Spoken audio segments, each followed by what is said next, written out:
There we go. Minor technical difficulties there. Thank you very much for joining. My name's Steve Jagera. This is another BeerNative review live.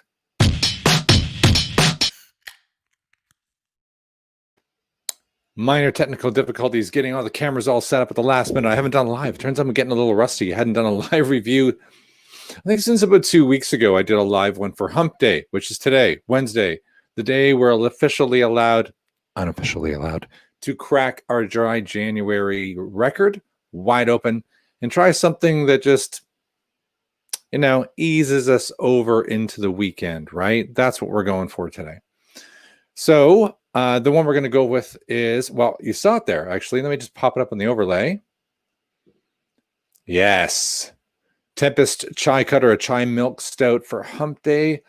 Pretty nice. And I have one. And also, there's a reason why I chose Tempest, because I don't know where you are in the country right now, but I'm getting smashed by a 50-mile-an-hour wind storm. It doesn't count as a Tempest. Doesn't matter. Seems cool. It's crazy out there. And that seemed appropriate. And it's winter, so something chai, something milky, something stouty. It seemed the perfect fit. Let's bring it a little bit up live. Let me see right here if we could do this. Boom. That sucks. Let's do this. Boom.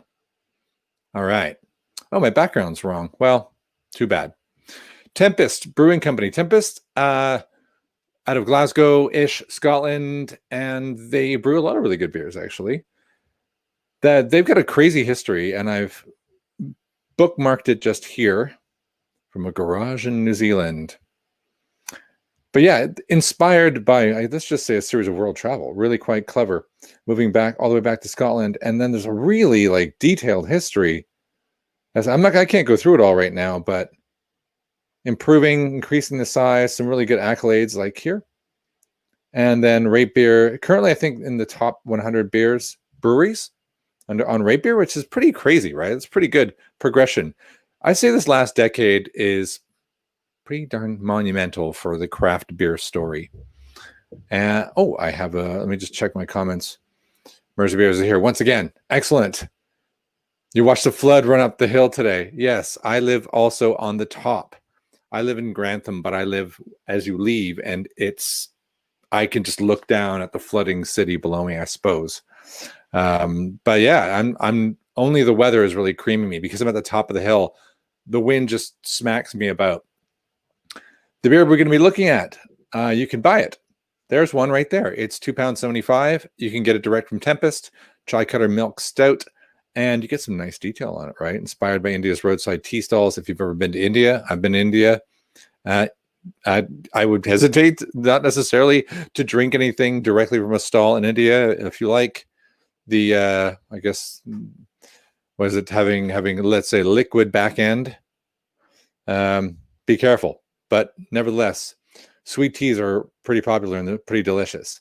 So if you think we're looking for cardamom, vanilla, cinnamon, fenugreek, ginger, black pepper, and nutmeg, it sounds amazing, right? We can even get to a really nice brew sheet. Check that out. It's only a 5%er. Only a 5%. Remember when that used to be a lot? Columbus hops, Golden Promise chocolate, crystal, and oats. Really nice. Lingering sweetness and spice. I'm pretty excited about this because I spent a long time in, I want to say Chennai. That's not correct. Bangalore. And we used to, between meetings, we used to go and get this warm chai tea that we were just like, fantastic. So I know what to expect if that's what they're going with, and it's really good. All right, let's get rid of that. Big props to Tempest for having a killer website and an easy way to find beers. And I'm gonna get that out. It's just back here, and I have a glass at the ready. Here's my version. Is there any additional detail on the can? No, same thing it says on the website. Oh, that's really good then. What do I think of the art? You know what? What's funny about the art is it does kind of remind me of India. India's got this sort of streetwise beauty to it, right? So you never know, right? Mersey in the chat says he's not a fan of chai. I drink some chai, but I think the warm chai tea that we had that this is making reference to, the sweetness, it's almost like a slightly chai hot chocolatey kind of thing. So you might like that. Okay, so the nose you get right away is that chai smell. So if you don't like the smell of chai tea, you wouldn't like this direct out of the can. Follows up with a nice cinnamon though, so that's pretty good. I don't know how I'm going to predict what fenugreek tastes like. Trying to get an idea of the color. It's pretty dark. It's got that nice kind of dense brown head, which is pretty sweet. Sorry, I shouldn't say sweet because this is probably going to be sweet. And I don't want that to be a misnomer. There we are. Not bad at all, really, right? How dark is it, though? If we shine a light behind it, do we see anything through? A little red. That's nice. Get a little halo. Oh, you don't need that being blinding you. But generally, that's pretty nice. So let's take our first little sample of it.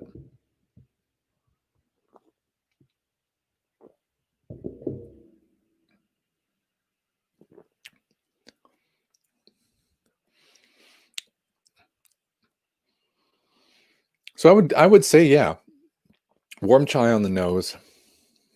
It doesn't last, though. It says lingering sweetness and spice character. It's quite dry. It is a bit like a chai tea. So yeah, Mersey, you wouldn't like this beer. There's not a lot of the maltiness. There's kind of velvety. It's got a really smooth mouthfeel, so I love that. It comes on sharp, but it just ends with this kind of rolls off the back of your tongue. It says more, more. Very gentle coffee flavor. Like it's there, but it's not crazy. I mean, it's supposed to be like chai tea, but it's kind of hard to avoid when you're talking dark malts to not get a hint of coffee there. So it's like a sort of a chai. Well, I guess it is trying to make it into a chai tea milk stout. So more like a latte, right? Chai tea latte or something. But it's good. Really good. And very different. And they haven't boozed the living crap out of it like might happen with some of the darker beers in recent history. So let's score it up. We know what we are expecting, and I will bring a little reminder up so we can see the original thing just there. I kind of like the art. Now, is it I want to say, is it shelf-friendly art where you would see that and you might go for it? I probably would just because of the pink. It's different. Like I wouldn't confuse it for any other beer, and it would interest me enough to go pick it up and give it a read. Chai cutter is a good term. Do they describe what they mean by that? I don't really see that. So I guess that'll have to be a mystery. It's a nice milk stout. The mouthfeel is positive, and I am getting that slight warm. It's not obviously it's not warm, but it's that chai tea tinge with a bit of coffee and a bit of roasted velvetiness. Am I getting some of the real detail like fenugreek and ginger? No. Cinnamon, definitely.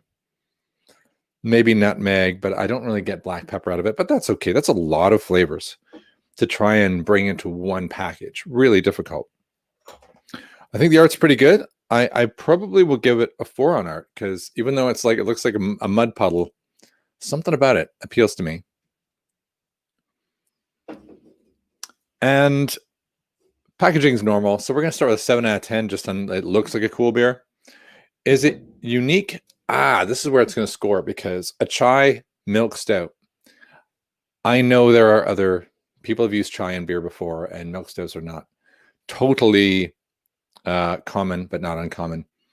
But it's unique enough to get an extra point for uniqueness. So I'm going to give it a 4 in unique. And is it accurate? I actually want to, like in terms of, they set me up with they said India roadside tea stalls. You don't have to get the tea stalls roadside. Like they have them you get the same tea in an Indian cafeteria, and it does taste like this. So I actually think they had totally nailed the accuracy in meeting expectations. So I'm going to throw them a 5 on accuracy because it was great. And that's going to give them a 9 plus the thing, which 7, which is a 16. And do I like it? Yeah, I'm going to give it an 8 out of 10 on liking it, which is going to give us a 24 out of 30, which is a solid 4 out of 5 as I stick it on Untapped. Once again, this is Tempest. And what tends to happen when I like a beer from a brewery and I go to their site like I'm now, and I start clicking through, looking at their beers and wonder if maybe I should buy some kind of a mixed pack. What inevitably happens is I end up buying something like that. Oh, what a discount, 3% off the Discovery Pack. Ooh, I must grab that now, but I probably will, right? That's probably what's going to happen. And then I'll do a deep dive on them, and maybe I'll come back at the end. But it's really good, positive. Liking Tempest, like what they stand for. I love the awards. Another amazing brewery based up north. Why always up north? I have no idea. Hey, Steve Walsh. And I'm going to continue investigating them. So, yes, Chai Cutter 5% chai milk stout from Tempest. It's getting a 4 out of 5 from me, Steve Giguere. This has been another BeerNative beer review live on Hump Day. Not going too hard on Hump Day. This is just a 5%. Of course, I haven't told you anything about any of the 9% that I've got lined up just behind me that I'm going to have in private because it's been one of those days. But I hope it's been better for you. Thank you, everyone, for watching now and in the future. And if you can, please tell your friends in your Facebook groups and your grandmother and your family members about what I'm doing here so that all the world can learn more about awesome beer. That'll be me signing off this time. Thank you very much. Steve out. Where's my intro? There it is.